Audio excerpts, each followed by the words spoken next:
Nobel পুরস্কার পাওয়ার সৌভাগ্য প্রতি বছর খুব কম সংখ্যক লোকের হয়ে থাকে। অনেকেই মনে করে থাকেন নোবেল সর্বোচ্চ সম্মানজনক পদক।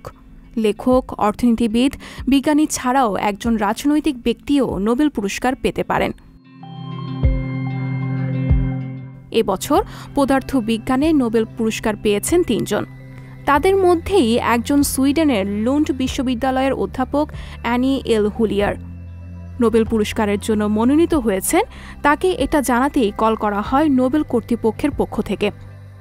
যখন তাকে কল দেওয়া হয় তখন তিনি ক্লাস লেকচারে ব্যস্ত ছিলেন।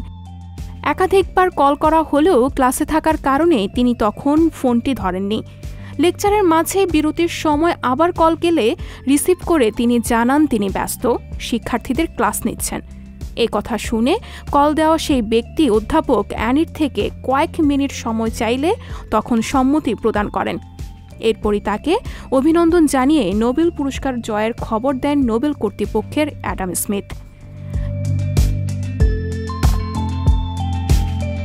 নিবেদিত প্রাণ একজন শিক্ষকের এমন গল্প খোদ নোবেল কর্তৃপক্ষ তাদের ভেরিফাইড ফেসবুক পেজে পোস্ট করেছেন। সেখানে লেখা হয়েছে, একজন নিবেদিত প্রাণ শিক্ষকের গল্প। 2023 সালে পদার্থবিজ্ঞানে নোবেল পুরস্কার পাওয়ার ঘোষণাও যাকে শিক্ষার্থীদের থেকে পৃথক করতে পারেনি। লুন্ড বিশ্ববিদ্যালয়ে লেকচার দেওয়ার সময় ব্যস্ত থাকায় তখন কল ধরতে পারেননি। এরপর সামান্য বিরতি পেলে তিনি দেখতে পান তার ফোনে একাধিক মিসড কল উঠে আছে। নোবেল বিজয়ের খবর শোনার পর তিনি আবার তার শিক্ষার্থীদের কাছেই ফেরত যান। ক্লাস লেকচারে ব্যস্ত থাকার কথা শুনে কলদাতা স্মিথ অধ্যাপক অ্যানির কাছে জানতে চান তিনি এই খবর তার শিক্ষার্থীদের জানাতে চান কিনা।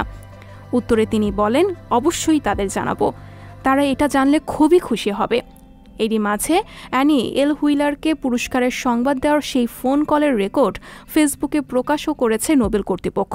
এই রেকর্ডেই শোনা যায় তিনি ক্লাসের জন্য নিজের ব্যস্ততাকে প্রকাশ করছেন। ইলেকট্রন গতিবিদ্যার অধ্যয়নে অ্যাটোসেকেন্ড আলোর স্পন্দন বের করা সূত্র আবিষ্কারের জন্য এবছর নোবেল পুরস্কার পেয়েছেন ৩ জন। এই ঘোষণা দিয়েছে royal Swedish academy of science. এছাড়া পরমাণু ও অণুর ভেতর ইলেকট্রনের জগৎ অনুসন্ধানের জন্য রসদ জুগিয়েছে এই ৩ জনের গবেষণা। আন্তর্জাতিক ডেস্ক, সংবাদ প্রকাশ। সংবাদ, ফিচার ও অনুষ্ঠানের জন্য ভিজিট করুন সংবাদ প্রকাশের ওয়েবসাইট এবং যুক্ত থাকুন ফেসবুক পেজ ও ইউটিউব চ্যানেলের সঙ্গে।